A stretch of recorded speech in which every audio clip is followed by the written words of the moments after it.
Thank you, Dorothy. And on behalf of the Diocesan Ecology, Peace and Justice Commission, I also welcome you to our second webinar on the Voice to Parliament. So my name is Jane Kemp. I'm a proud Menandangi woman with strong connections to the Kamilaroi Nation. I'm the Director of Cultural Engagement and work for Catholic Care Wilcannia-Forbes. I currently live, work and learn on Wiradjuri country. Today our webinar will consist of a 5-minute presentation, and then I'll actually ask our guest speakers to share their thoughts on a specific topic that we've actually given them. And then, as Dorothea said, we'll open up for Q&A. Before I hand over to Bishop Columba for an opening prayer, I would like to acknowledge country. So in the spirit of reconciliation, I acknowledge the traditional custodians of the country throughout Australia and their continuing connection to land, water and community. I pay my respects to past, present and future elders of this nation and to the continuation of cultural, spiritual and educational practices of Aboriginal and Torres Strait Islander people.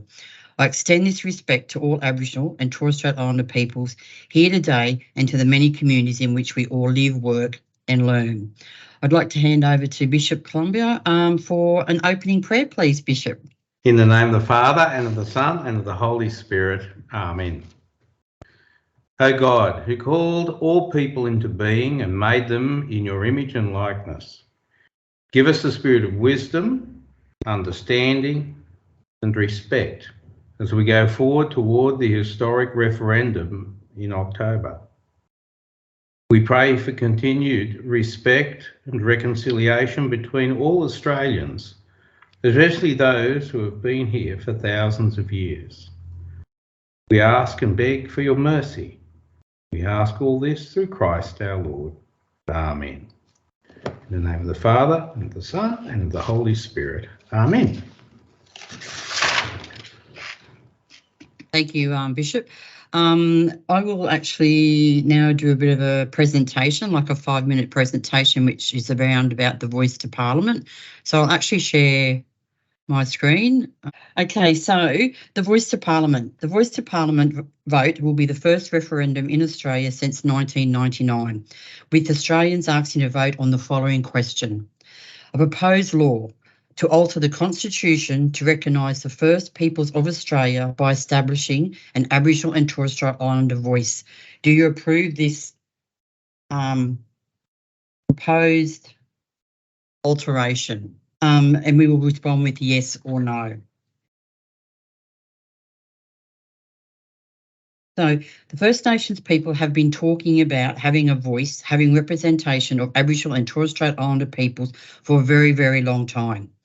You go back through the history, you look at some of the old leaders like William Cooper, an Aboriginal Australian political activist and community leader, the first to lead a national movement recognised by Australian government.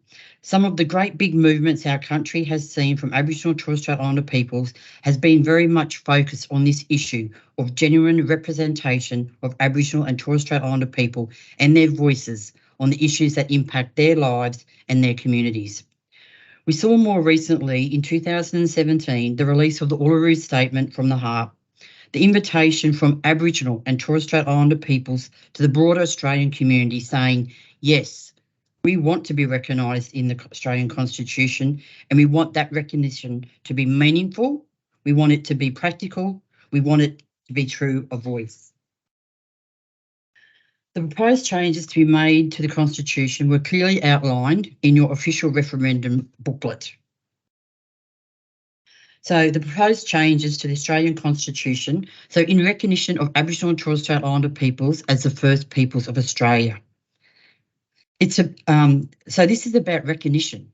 It's about us acknowledging 65,000 years of continuous connection to Australia in our 120-year-old Constitution. There shall be a body to be called the Aboriginal and Torres Strait Islander Voice. There shall be a body to be called the Aboriginal and Torres Strait Islander Voice. This means there has to be a voice no matter who is in power. So the voice is guaranteed. It cannot be used as a political football. The Aboriginal and Torres Strait Islander Voice may make representations to the Parliament and to the Executive Government of the Commonwealth on matters relating to Aboriginal and Torres Strait Islander peoples. The voice can say things. They can make representation. They can give advice about their issues. That's good. because when we get great advice, we actually make better decisions. The Parliament shall, subject to this Constitution, have the power to make laws with respect to matters relating to the Aboriginal and Torres Strait Islander voice, including its composition, functions, powers and procedures. Parliament decide how the voice works, which is pretty much standard practice. The Constitution is the framework. The details get filled in by the people we elect to make those decisions. So, the voice will be chosen by Aboriginal and Torres Strait Islander people based on the wishes of the local community and would be determined through the post-referendum process. Members of the voice would be selected by Aboriginal and Torres Strait Islander communities, not appointed by the executive government. Members would serve on the voice for a fixed term to ensure regular accountability to their communities. Members will be chosen from each of the states, territories and the Torres Strait Islanders. The voice would have balanced gender representation at a national level. We know there's some certainty about, in the media in relation to what the voice will do and what the voice won't do. So I just thought it was a nice way just to say, so what will the voice do? The voice will give independent advice to the Parliament and the government. It will be an advisory body only.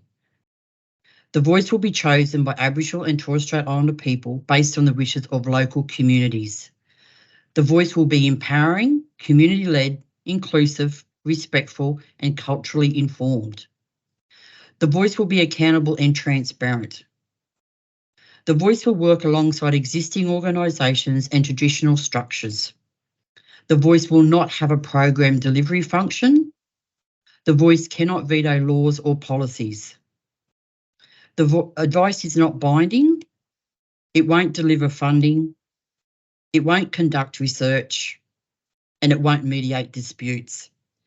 So it is a very simple concept. It is about getting the advice of Aboriginal and Torres Strait Islander peoples front and centre with Parliament and governments. And the reason why we need the advice there is because Aboriginal and Torres Strait Islander people on the ground understand how these issues such as health, education, housing and jobs, how it actually works on the ground. They understand the challenges. So the voice is about bringing that expertise, that wisdom to the table to advise Parliament and governments about making sure that we're getting these issues right. The voice is that absolute foundation for that real change in families and communities across the country. So how do we get the First Nations voice to Parliament? So in order to enshrine the voice into the Constitution, there needs to be a referendum. The referendum is only passed if it is approved by a majority of the voters across the nation and a majority of voters in the majority of the states. This is known as a double majority. I think there's been a lot of uncertainty in regards to how this works. So I thought this next slide, I would just explain it in relation to what double majority means. So the whole of Australian population will actually vote, including the territories. If more than 50% of the population votes in favour, we have first majority. If less than 50% of the population votes in favour, then the referendum fails. In order for the referendum to be passed and succeed, the second double majority is if 50% of people in 4 or more states support the referendum, we have double majority and the referendum succeeds. If 50% of people in 3 states do not support the referendum, then the referendum fails. It's interesting to note that the NTNAC, which is 2.7% of the population and 10% of the Aboriginal and Torres Strait Islander population, do not count in the second majority. So that's the end of our slideshow. So that's just a little bit of a background information in regards to the voice to Parliament. And as we said, there's a lot of negative and positive stuff in the media at the moment. So what we've done is invited some guest speakers to have to share their views on certain topics around the voice to Parliament. And then we'll actually have some Q&A time. So I would like to introduce the first speaker, is Bishop Columba Macbeth-Green. Now, Bishop Columba Macbeth-Green was born and raised in Forbes. He was educated at St Lawrence's Primary School and Red Bend Catholic College. He was appointed as the Bishop of our diocese in 2014. Bishop Columba is very passionate about the diocese and its people. Now, I invite Bishop Columba to share his views on the voice to Parliament through the lens of our faith. Thank you, Bishop. Okay, thank you, Jane, and thanks everyone for participating in this webinar. This is my second one, so I'm sort of trying to think some different things to say, but I'll probably end up just saying the same things. And we had Father Frank Brennan last time, who was far more adept and an expert in these fields, but I'll just share with you some of my reflections. And as far as our faith goes, the basis for our faith is that every human being is created in the image and likeness of God. And because of that, every human being has innate rights, responsibilities, and deserving of respect of everyone. And in the world that God created, every human being should be, and it's the responsibility of everyone else, to ensure that every human being gets the opportunity to flourish as a human being, as God would want them to flourish. So I suppose that's the basis of Catholic social teaching. And for the rest of the church, and for us, it's to ensure that people are getting that. In other words, put in an Australian context, people get a fair go. Now that's the social principle, and it's the principle of Catholic action. If we see people in need, we go and we help them, and that's always been it. It's a fundamental principle. And when you get a principle, and sometimes when people are trying to put that into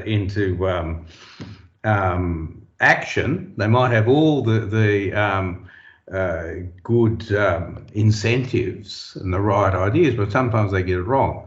And that's happened with the church in dealing with Indigenous people over the past. And for most, they would have probably thinking they were doing a very good thing, but on the other end, they probably stuffed, and they did stuff it up in a lot of areas. But in a lot of other areas, they actually got it right. And one of the things has always been to actually put the plight of Indigenous people front and centre in Australia. And we sort of lost that a little bit in Australia, and our first bishop did it brilliantly back in the day, 1842. Bishop Polding in Sydney got up to the governor's authority, the governing authority at the time, and this is one of the quotes he said to them. Which is, considering the time, it's good to just reflect on 1842. The life of an Aboriginal human being is valued no more than the life of a kangaroo, and far less than that of a bullock. In 1849, he wrote to the people of Sydney in his Lenten message, "The wretched, unfortunate Aborigines of the country, the first occupants of the lands over which your flocks and herds now roam, have a very strong claim upon you." So there's an early churchman, I suppose, looking at faith and dealing with that way back then. So it's taken a long time to try and get to where we are now. So I think it's important for us to really sort of see that we've got to look at, have we allowed, as Australians, I suppose, the flourishing of our First Nation people? And I think it's pretty clear from the past, well, we haven't in the past. We haven't been able to get it all right. Sometimes we get it right, a lot of times we got it wrong. So it's an opportunity for all of us to say, well, do we want to allow that for these people? To allow them the full human flourishing that God intended. Now, that's sort of as a principle. How do we do that? That's the next thing. How do you do that? Some people will say, well, we've been trying to do that for 100 years. Well, okay. Where have we got? How are we going? These are the implementation. We've got the principles, but it's always it's the fine details and the implementation that usually pulls us up. The Catholic Bishops of Australia, we have a commission, the Commission for Relations with Aboriginal and Torres Strait Islanders, of which I'm a member, and we work very closely with the National Aboriginal and Torres Strait Islander Catholic Council, made up of Aboriginal and Torres Strait Islanders from around Australia. We work with them very, very well, and we put out our social justice statement regarding the voice earlier on, and most of that was from them. And it was said, and Father Frank Brennan last time sort of alluded to it, that he pointed out, he said, well, that's sort of how voice works. We've sort of got that. Our relationship with the commission works so well. We just work everything with them. And that's a voice.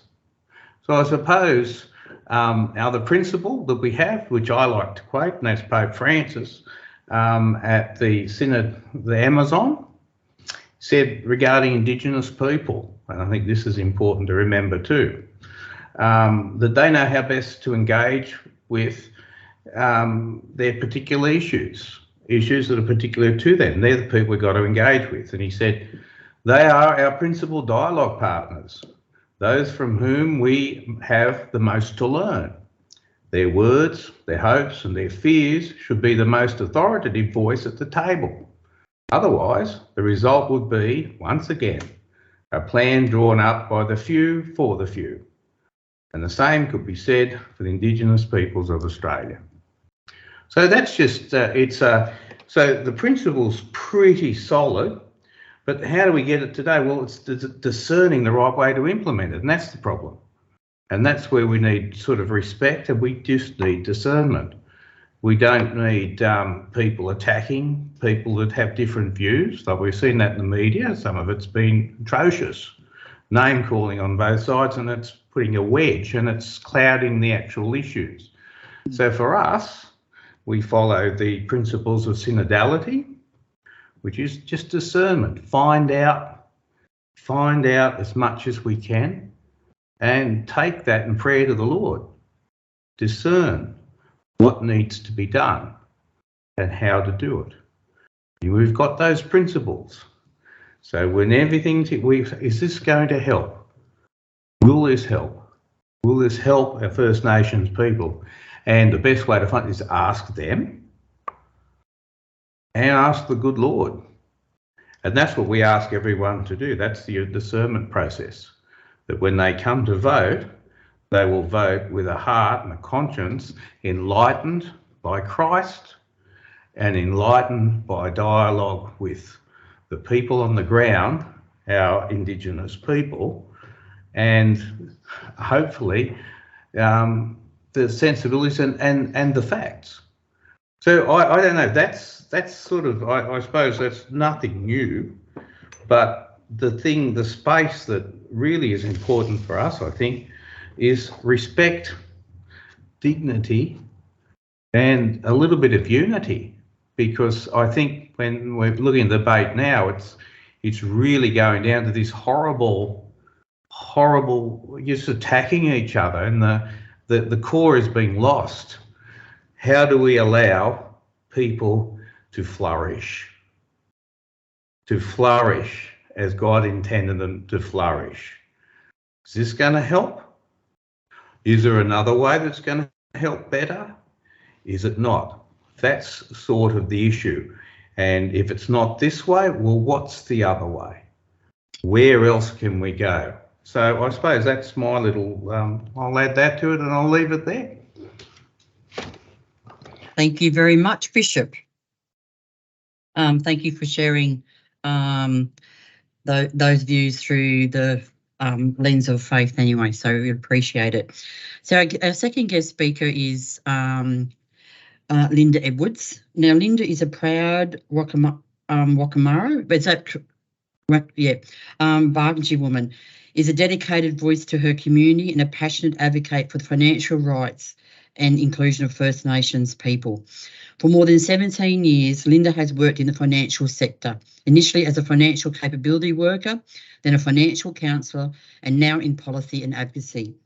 sharing her expertise to improve the financial literacy of the community and to achieve better, fairer financial and healthier outcomes for the First Nations people who are frequently the target of unfair dealings and too often fall victim to unconscionable practices. Lynda's work has been pivotal in leading campaigns to call out unethical sales tactics and build financial health across the region, while also consulting with financial services to ensure inclusion and culturally appropriate engagement with First Nations people. Lynda also plays a vital role in building the capacity of First Nations financial counsellors and First Nations financial capability workers. In 2023, Lynda was nominated and also awarded the New South Wales 2003 Aboriginal Women of the Year and the New South Wales 2003 Premier's Women of the Year. Lynda will share her views on the Voice to Parliament through the lens of a strong advocate for the rights and inclusion of Aboriginal and Torres Strait Islander people. I'll hand over to you, Lynda. Unmute. Thank you. You make me sound real deadly, you know. But, you are hello, deadly. hello, everyone. Thank you all for allowing me to speak today. I must say, I have got a little fella, so he will come in and scream and carry on. I do apologise. That's what 3-year-old kids do. I do have my family here looking after him, but he'll probably pop in. And I am actually not well, so I might cough a little bit, so I do apologise. I am on the lands of the Wiradjuri people in central New South Wales, and I do acknowledge my elders and my people of the Wilcannia Barkindji tribe, and I also acknowledge other Aboriginal and Torres Strait Islander people on this call today. In terms of the Voice to Parliament and why I'm so passionate about it, imagine, you know, at colonisation that Aboriginal and Torres Strait Islander people were given a choice, that they were actually given a voice to be able to say what actually happens to them instead of being excluded from the economy, instead of, you know, not being able to earn their own money, to be able to purchase their own homes. This all happened to First Nations people, you know, coming you know, from colonisation. And unfortunately, our general community don't actually know the true history of this country in terms of our Aboriginal and Torres Strait Islander people, and the fact that, you know, we were nearly wiped out by government policies and processes, to the fact where you know, children were taken away, families were disbanded, and cultural practices and languages were lost for a lot of First Nations people. But talking about the voice and what it means to me and why I'm so passionate about it is that it's an opportunity for all our people from the ground up to actually have a say around what impacts them and what would actually work for them. Government has too long talked about self-determination, but when they talk about self-determination, they then go and make the laws and the processes that Aboriginal people have to fit into, unfortunately. And for many of our people, this is just really not going to work at all. We have serious challenges. We have unique challenges in terms of our people. We are more likely to be imprisoned. We are more likely to pass away before non-Indigenous Australians. We are more likely to see lots of suicide rates, 2 times higher than non-Indigenous people. And in terms of, you know, what it actually means to be able to have a voice, we just didn't have a voice for a long time. There's been calls over the last 100 years, you know, for a voice, and successive governments have put in place services and organisations and programs.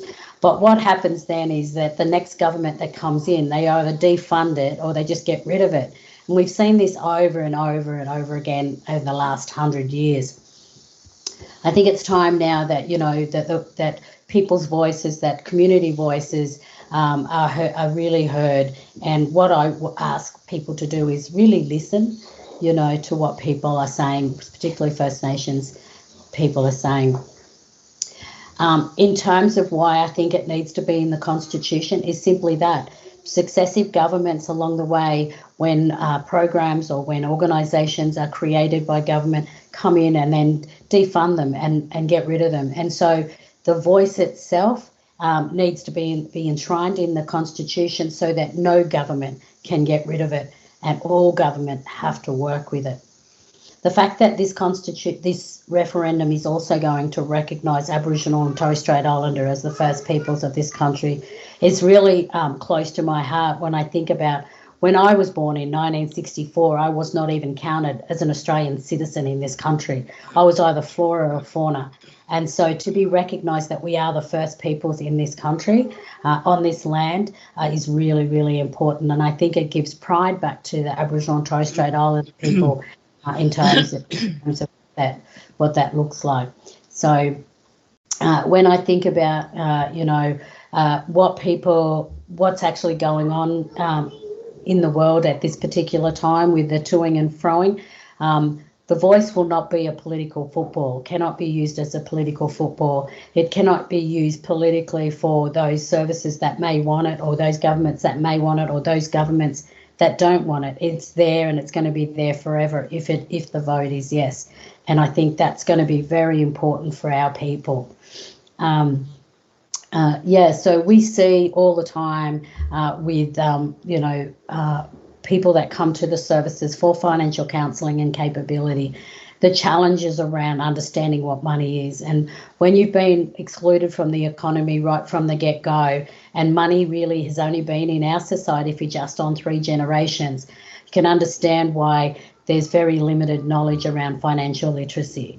My grandfather, for example, and it's clearly noted in historical books that he was paid in rations, for when he worked, and which is why now we have the stolen wages redress schemes that has happened across the country, and that is still continuing to happen, because Aboriginal, and one of the things that that has never been a discussion in this country has been around the use of Aboriginal people to be forced labour.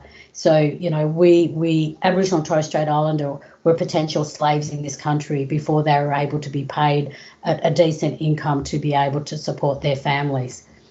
So, Lynda, I'll just say 1 minute left, sorry. I can't hear the bell, so yes.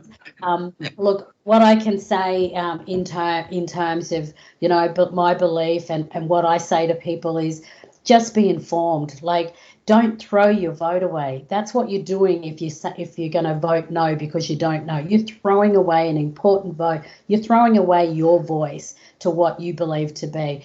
If you got all the information, you're making an informed choice, and your answer is still no, that's great, because at least you're informed to be able to make that decision. But don't vote no because you don't know, because you are throwing away a very, very important vote. Thank you, Jane. Thank you, Lynda. Some very, strong and deadly words spoken there. So really appreciate your comments and your time. So our next guest speaker is Anne-Marie Mioche. She commenced as the CEO of Catholic Care Wilcannia-Forbes in January 2017 and brings a strong commitment to the values embedded in principles of Catholic social justice. Anne-Marie is passionate about doing all she can to support work environments that nurture care, compassion, and service to those in need. Previously, she has led several national not-for-profit companies and associations, including Families Australia and Carers Australia, which she established. During her career, Anne-Marie has been employed in a political sphere as an advisor to the Commonwealth Government Minister and has worked at senior levels in the Commonwealth Public Service. In the Commonwealth Department of Health, Anne-Marie headed a task force that was responsible for developing Australia's first national strategy for the prevention of Aboriginal and Torres Strait Islander suicide. She's had responsibility for and managed 45 million worth of projects, including programs for the stolen generation and programs around Aboriginal and Torres Strait Islander social and emotional wellbeing. Anne-Marie has extensive knowledge and understanding of government policy, as well as issues relating to rural and remote issues and challenges in the lives of First Australians. Anne-Marie will share her views on the Voice to Parliament through the lens of a CEO of a main provider of social support services in our diocese. Thank you, Anne-Marie, and I'll hand over to you. Okay, thank you, Jane. And I just want to start by saying how inspiring I found the previous speakers to be. So I think for me, this is about righting a wrong, and it's been a long time coming, because this referendum basically proposes to recognise Aboriginal people and Torres Strait Islander people as the first peoples of Australia. And I think that's really important because it continues what was achieved in 1967 when Aboriginal people were recognised as citizens and not fauna and flora, as Lynda pointed out. And I think it's very important to acknowledge that, because it's about paying respect and acknowledging the legacy that Aboriginal and Torres Strait Islander people have left for us, which is the longest continuous culture in the world, which is no small thing. And I think it's really important to recognise that, because that's our inheritance. It's not just what Aboriginal, like for Aboriginal people, it is for Aboriginal people. It's important to acknowledge the fact that they were there for at least 60,000 years before white people arrived on this land. But it's also our inheritance as Australians. That culture, that's part of us and that's part of our future. And I think it's really important that it be there in our foundation document. So that's the first part for me. The second part is about, in the work that we do out in Western New South Wales, what do we see? We see a lot of communities where it's like winning the wrong game of bingo, you know, where on the scale of various vulnerabilities, we always end up to, our little towns in Western New South Wales often end up number 1, number 2 and number 3. But it's the bingo you don't want to win, because it's about, you know, early mortality or life expectancy or infant mortality or education and employment. So high levels of disadvantage. And I just want to also say that at the same time in those communities, I see an incredible amount of resilience and strength as well. But the vulnerability and the disadvantage is there. So then I suppose we would say, why is that vulnerability and disadvantage there? Well, quite simply, it is a direct result of government interventions in Aboriginal people's lives. So it, you know, there was the initial policy, which was basically extermination. Then, you know, the Aboriginal people that were still around were rounded up and, you know, put in reserves. And then it was thought, well, they're just going to die out. So, and then when that didn't work and Aboriginal people did not die out, then they went, okay, well, we're going to integrate them. So then that's when things like the removing of the children came in, because all of the little children that, you know, might have blonde hair or blue eyes or whatever, well, you took them away, stole the children. So that those policies were done to Aboriginal people, and our policies in Australia continue to be done to Aboriginal people, because the reality is that there is no adequate method for consultation of Aboriginal people in order to decide the policies. Aboriginal people are not in the positions of power as a whole in enough numbers to be able to make decisions that affect their personal lives and their communities. So a voice is really important, because prior to this job, I was involved in the Commonwealth Government in the Office for Aboriginal and Torres Strait Islander Health, and part of the work that I was doing was around Aboriginal suicide in the Kimberleys became something of a political topic, and there were a lot of suicides. And one day one of the ministers wanted to know, well, we've got all these programs in the Kimberley and all the money was added up, and honestly the amount of money that went into the Kimberley was eye-watering, but it wasn't working. And so the bureaucrats were going, well, why isn't it working? Well, when you spoke to Aboriginal people in those communities, they were saying they were the wrong services. They were services like fly in, fly out. They didn't know this person that turned up off the plane and that might stay 2 days or might just stay for the day and offer services. They didn't trust them. They didn't know their stories.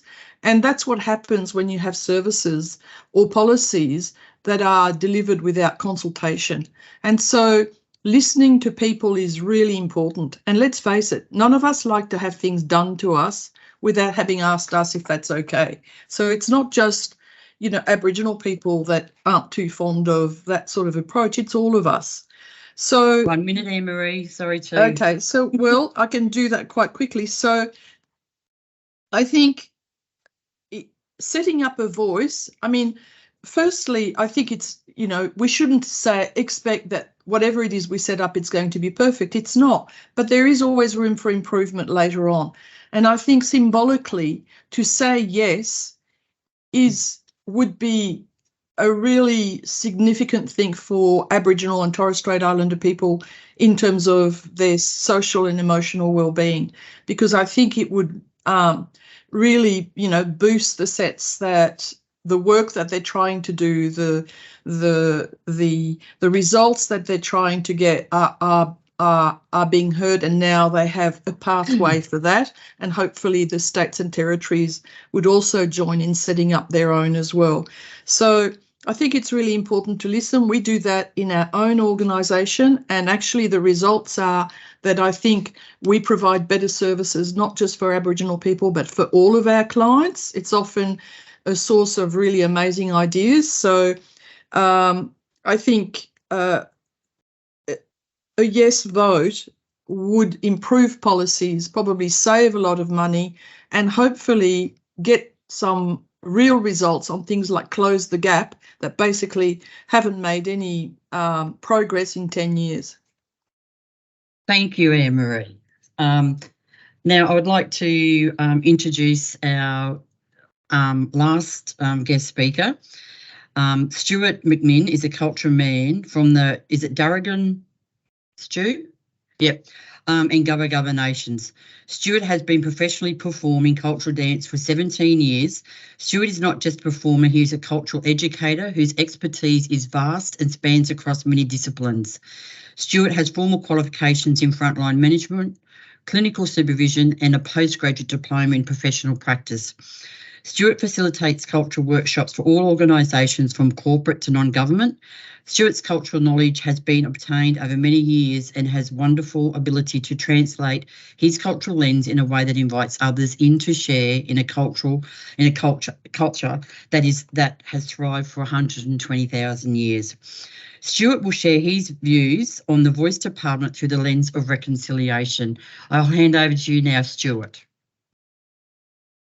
Thanks, Arnie Jane, and thank you to all the other speakers, Bishop Columba and Auntie Lynda and Anne-Marie. It's been really informative, and I really appreciate hearing your points of view.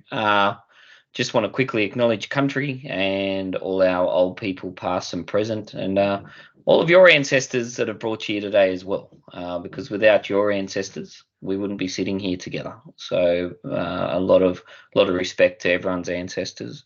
I'm going to quickly tell a quick story, but it was about a gentleman named William Buckley. And William Buckley was a convict who escaped. Well, he probably escaped the lash, if I'm being really honest, and he had no chance of survival. Hence the saying, you've got Buckleys. I don't know if your parents ever said it to you, but I have certainly heard it a lot growing up.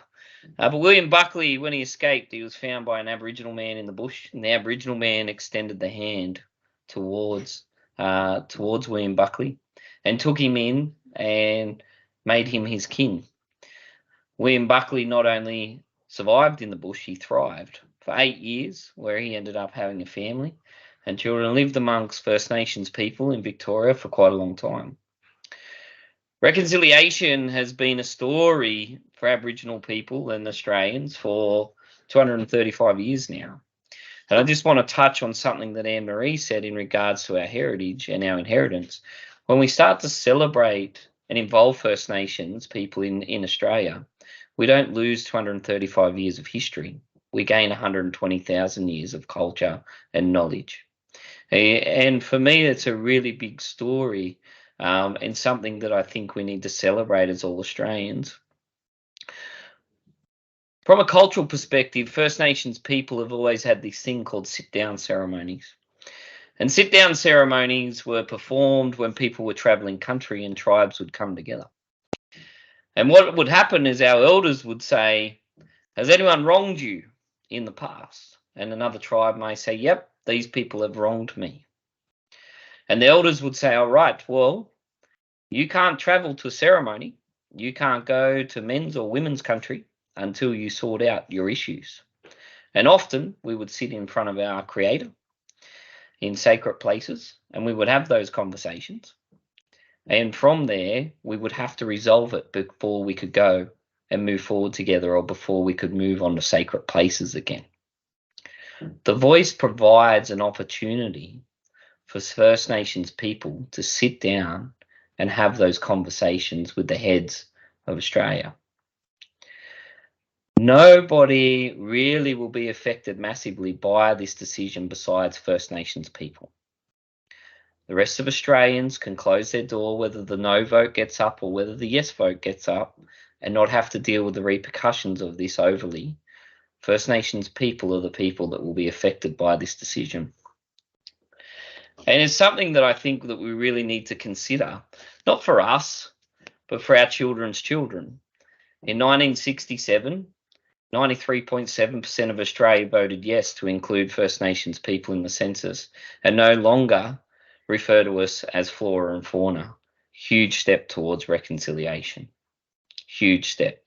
As Aunt said, she was flora and fauna back then. My father had spent 10 years fighting for this country as flora and fauna by then. My grandfather fought in World War II. My great-grandfather fought in World War I. All Aboriginal men who fought for this country as flora and fauna, who celebrated the day that your ancestors, and maybe some of you, not saying everyone looks not older than 21 in the room that I can see, but maybe some of you were there when that decision was made, who actually worked towards giving First Nations people a much better say. And if you believe in that wonderful book that they call the Bible, and I just want to acknowledge Bishop's wonderful words, but I just want to quote Matthew 7:12. It says, "Do unto others as you would have them do unto you." If you sit here and you would like to be treated the way First Nations people have been treated in this country, and think that they don't deserve a voice, then say no. But if you want to do unto others as you would have them do unto you, then potentially giving them a voice and an opportunity to sit at the table is a huge step towards reconciliation and enabling First Nations people to sit there. Why it's also really, really important, and we often hear the argument that Aboriginal people are already represented in Parliament.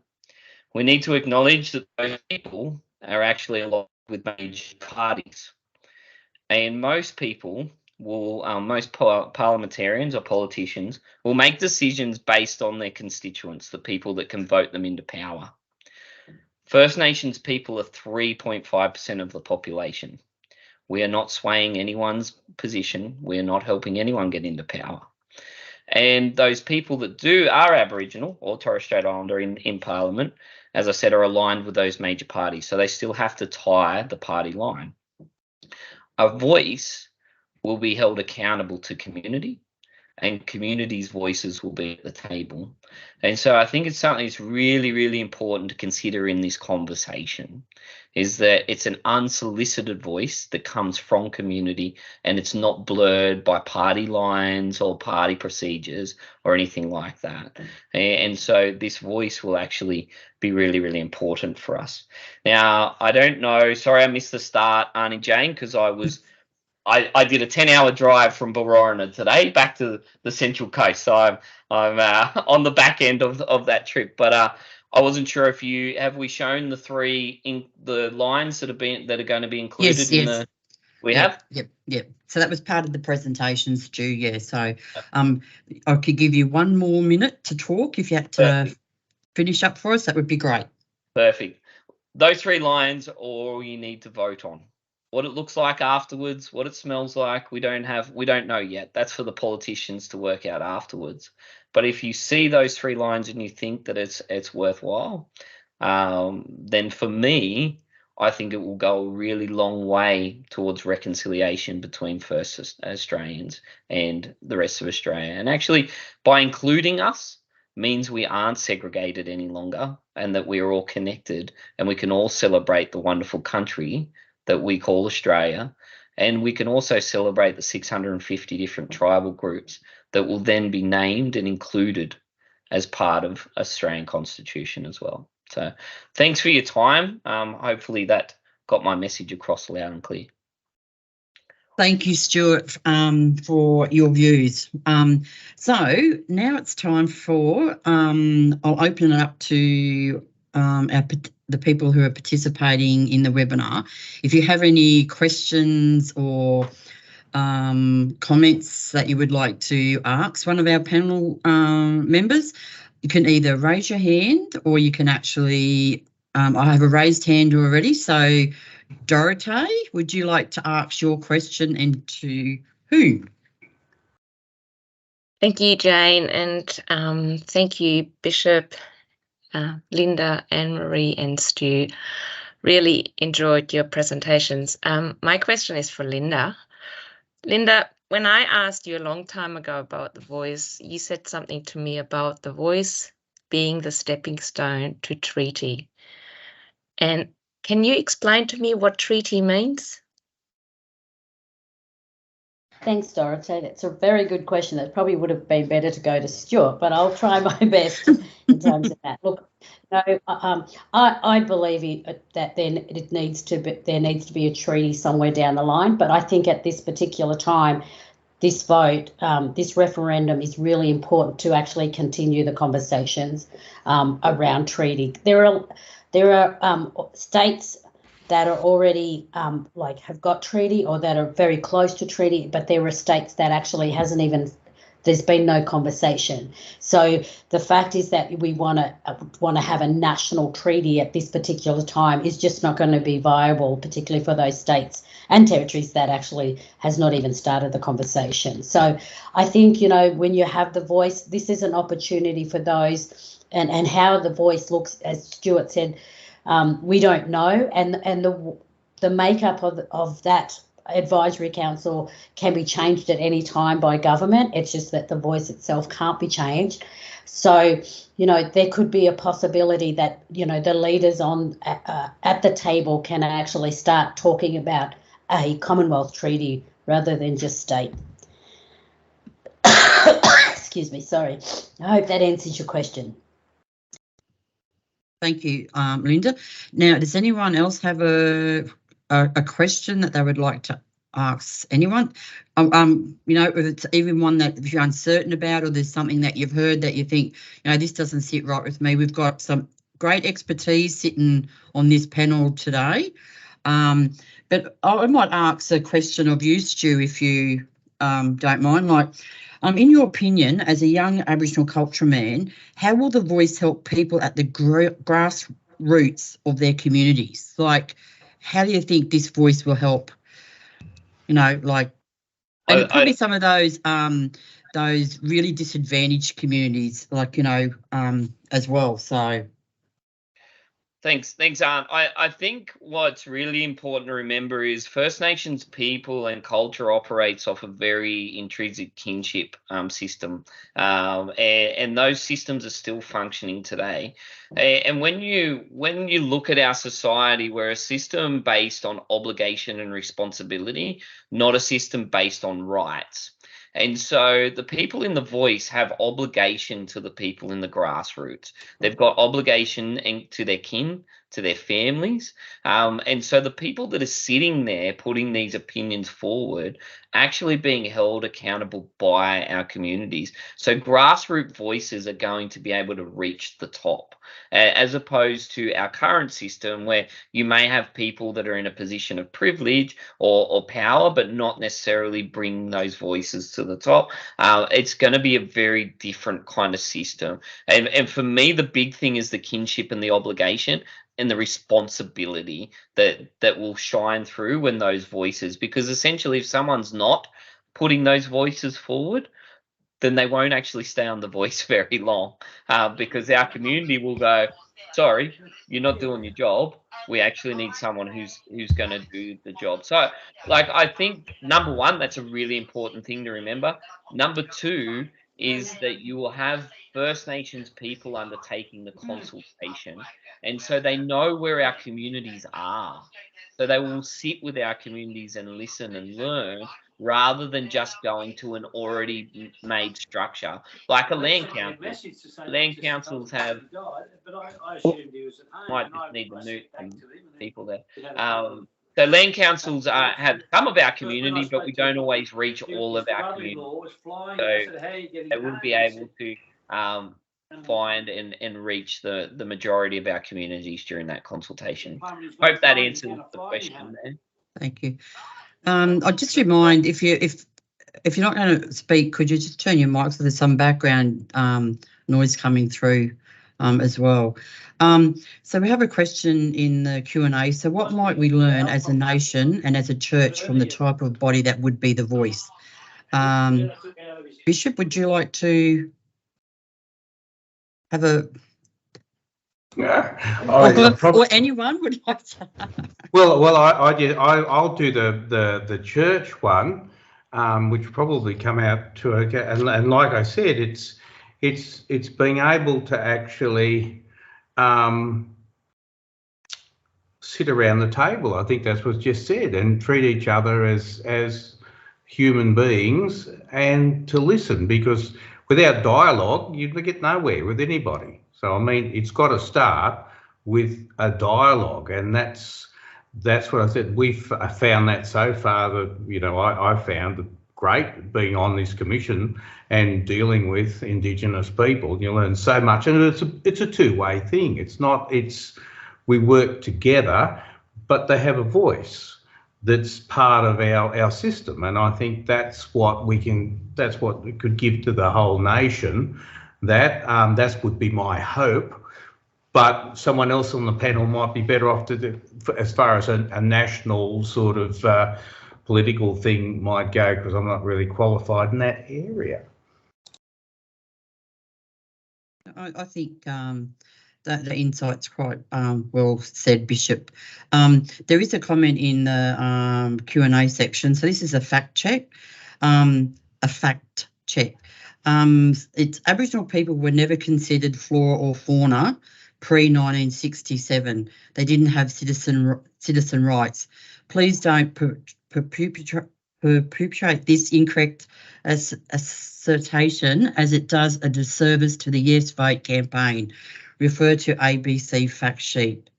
So all I have is initials, so I don't know whether the person who wrote that would like to make further comment, or would anyone like to address that comment? I'm happy to speak on this, if that's okay, Jane. Yep. And I'm happy to share the story. And this story is about my auntie. She was travelling from Broken Hill back to Brewarrina with her daughter, and they came across a property, and she said, "That's the property that I was born on. You know, let's go in there." And she wanted to go in, so her daughter drove in and spoke to the station managers and said, you know, like, mum was born on the property. You know, she wanted to come in and have a look. And they said, oh, well, we should have her birth registered here, because that's what used to happen back in those days. So station managers or police would actually register the birth of Aboriginal people that were born in their area. Excuse me, sorry. And so they proceeded to go through their records books, and they couldn't find the birth of my auntie at all in the record books with other people on the property, non-Indigenous people that were born on the property. And then the manager said, "Hang on a minute, I think I might know where it is." So they went to the stock books, where all the assets and animals were, all their information was recorded. And lo and behold, my auntie's birth was registered there in the stock book alongside animals and assets that were owned by the property. So in terms of, you know, if you are not a citizen in this country, then what are you? If you are not counted as a citizen in this country, then what are you? You don't have any rights. And unfortunately, Aboriginal and Torres Strait Islander people had no rights in those days. You know, everything was forced upon them. My family, only in 1938 were forcibly removed from their country by gunpoint and driven 600 kilometres to Brewarrina and put on Brewarrina away from their country. They had no rights in saying we don't want to move. So in terms of, you know, if I'm not a citizen, prior to 1967, what was I? Thank you, Lynda. Jane. Yeah, and look, thank you, everyone. It's just we've got 1 minute left, so I'd like to take this opportunity to thank everyone for joining our webinar. We hope that you found it helpful. We also sincerely thank all our speakers involved who so generously shared their time, their expertise and their experiences. So thank you, Bishop Columba Macbeth. Thank you, Lynda, Anne-Marie and Stu. Your contribution was invaluable. We hope that you continue to have respectful conversations with others regarding the Voice to Parliament. Be brave. Have a conversation with those who are yes, those that are no, but especially those that are undecided. Continue to educate yourself, your family and your friends. The referendum will be held on the 14th of October and provides the possibility of a simple and practical step along the journey of reconciliation for all Australians. Both our webinars have been recorded and we will post them on the Diocesan website. So from me and from the Committee of the Diocese Ecology, Peace and Justice Commission, thank you for your time and goodbye. Oh, Bishop, do you want to say an ending prayer? We're what, 7 o'clock, like, do you want to end God bless you all, and you know, a special blessing for October the 14th, and for those people that need divine guidance. Amen. Thank you, everyone. Thank you. And enjoy the rest of your evening. Thank you.